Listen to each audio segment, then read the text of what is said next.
নমস্কার, আমি ইন্দ্রাণী। কুট্টুস কিচেনে আপনাদের সবাইকে স্বাগত। চলে এলাম আরেকটি নতুন রেসিপি নিয়ে, যেটি হলো ইঁচড় চিংড়ি। এই সময় যেহেতু ইঁচড়টা ভালো হয়, তাই এই সময় আমরা প্রত্যেকেই ইঁচড়টা কিন্তু কম বেশি খাওয়া হয়। আর ইঁচড় চিংড়ি ভালো খায় না এমন মানুষ কিন্তু এই পৃথিবীতে পাওয়া দুষ্কর, বিশেষ করে বাঙালিদের মধ্যে। যাই হোক, এই ইঁচড়টা আমি নিয়ে নিয়েছি দেখুন একটি বাটিতে, এবং সেটিতে নুন হলুদ মিশিয়ে আমি সেদ্ধও করে নিয়েছি। ইঁচড়টা আমার খুব ভালোভাবে সিদ্ধ হয়ে গেছে। এবার আমি চিংড়ি মাছটাকে একটু নুন হলুদ মিশিয়ে মাখিয়ে রেখে দেবো। আমার চিংড়ি মাছগুলো খুব বড় ছিল, তাই আমি একটু কাঁচি দিয়ে কেটে নিয়েছি, মানে টুকরো করে নিয়েছি। যাই হোক, আমার নুন হলুদ মাখিয়ে চিংড়ি মাছটা ম্যারিনেট হয়ে গেছে। এবার এর জন্য একটা মশলা রেডি করব। তাতে মশলার মধ্যে যাচ্ছে হলো 2টো পেঁয়াজ। আমি আমার এঁচড়ের পরিমাণ অনুযায়ী পেঁয়াজটা নিয়েছি, আপনারা কম বেশি করে নেবেন। নিলাম একটি টমেটো, এরপরে দিলাম কয়েক কোয়া রসুন। এই মশলাটা দিয়ে করলে না বেশ বিয়েবাড়ি স্বাদ আসে। একটুখানি আদা, আর দিয়ে দিলাম কয়েকটা কাঁচা লঙ্কা। আমরা কিন্তু দেখেছেন, আপনারা খেয়াল করে, আমার বেশিরভাগ রান্নাতেই কাঁচা লঙ্কাটাই বেশি যায়। দিয়ে দিলাম পরিমাণ মতো জিরে গুঁড়ো এবং অল্প একটু লঙ্কার গুঁড়ো। এবার এটিকে আমি একটি স্মুথ পেস্ট বানিয়ে নেব। আমার পেস্ট তৈরি। এবার তাহলে আমরা রান্নায় ঢুকতেই পারি, তাই না? দেখুন, আমার কড়াই বসিয়ে দিয়েছি, তেল গরমও হয়ে গেছে। এতে দিয়ে দিলাম হলুদ গুঁড়ো। হলুদ গুঁড়োটা দেওয়ার কারণ, তাহলে না তেলটা ছেটে না। এই গরম তেলটা পট করে হয় না, অনেক সময় দিতে গিয়ে ছিটে আসে নিজের দিকে, ওই জিনিসটা হয় না। তাই আমি একটু হলুদ গুঁড়ো দিয়ে নিলাম। নিয়ে আমি কেটে রাখা আলুগুলো একটু বড় বড় করে কেটেছি, দিয়ে দিলাম। এবার এটা একটু নুন হলুদ দিয়ে ভাজা হোক, কড়া করে আমি ভাজবো। ততক্ষণ আমার এই রান্নাটা যদি আপনাদের ভালো লেগে থাকে, আমার চ্যানেলটা সাবস্ক্রাইব করবেন, একটি লাইক দেবেন এবং কমেন্টে জানাবেন যে রান্নাটা কেমন হয়েছে। আপনারাও করে খাবেন এইভাবে। যাই হোক, আমার আলুগুলো ভাজা হয়ে গেল, আমি আলুগুলো তুলে নিলাম। আলুগুলো একটু কড়া করে ভাজলেই ভালো হয়।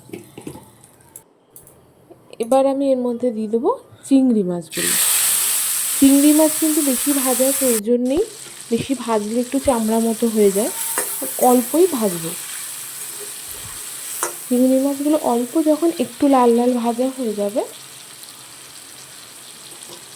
তখন এর মধ্যে কিন্তু আমরা ইঁচড়গুলো দিয়ে দেবো। দেখুন, আমি ইঁচড়গুলো এর মধ্যে আবার দিয়ে দিলাম।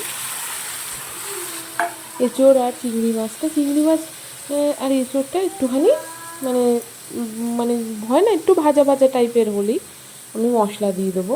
ইঁচড়ের মধ্যে যেহেতু আগে আমি নুন আর হলুদ দিয়েছিলাম, এখন অল্প দিলাম।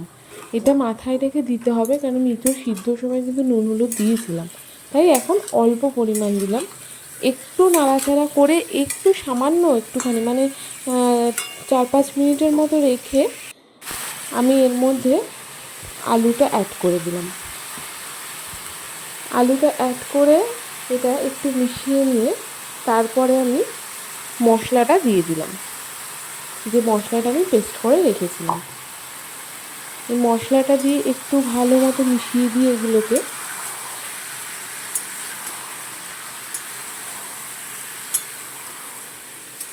দেখুন, আমার মশলাটা খুব সুন্দরভাবে মিশে গেছে। দিয়ে আমি এর মধ্যে সামান্য পরিমাণ একটু গরম জল মিক্সিতে দিয়ে ধুয়ে আমি দিয়ে দিয়েছিলাম। এবার এটা একটুখানি কষবে, একটু সময় নিয়ে এটাকে কষাতে হবে। আপনারা কমেন্টে জানাবেন আপনাদের কার কার আপনাদের এইরকম ইঁচড় চিংড়ি খেতে পছন্দ, মানে ভালো লাগে। একটুখানি মিষ্টি দিয়ে দিলাম স্বাদ অনুযায়ী। যে কোনো রান্নাতেই ঝাল মিষ্টি এইগুলো দিলে এমনি রান্না ভালো হয়। আমি মিষ্টিটা দিয়ে একটু নাড়িয়ে নিলাম, যাতে জিনিসটা সব জায়গায় মেশে। দিয়ে এবার আমি এতে দিয়ে দেবো গরম জল। আমি যে কোনো রান্নাতে একটু গরম জল ইউজ করি, তাতে রান্নার স্বাদটাও বাড়ে। আমি আমার ইঁচড়ের পরিমাণ অনুযায়ী গরম জলটা দিয়েছি, আপনারা আপনাদের মতো বাড়িয়ে কমিয়ে নিতে পারেন। জলটা দিয়ে এটা আমি ভালোভাবে একটু মিশিয়ে দিলাম। এবার এটা একটুখানি আমি ফুটতে দেবো, মানে যতক্ষণ লাগে এটা। এবার ফুটে উঠলে তারপরে এর মধ্যে আমি গরম মশলা দেবো। দেখুন আমার ইঁচড়ের তরকারিটা কিন্তু বেশ ফোটা হয়ে গেছে। এই সময় আমি একটু মানে নুন চেক করেছিলাম, তো আমার মতো একটু নুন লাগতো, তাই আমি একটু নুন দিলাম। দিয়ে আমি এটা আর একটুখানি মিক্স করে দিলাম।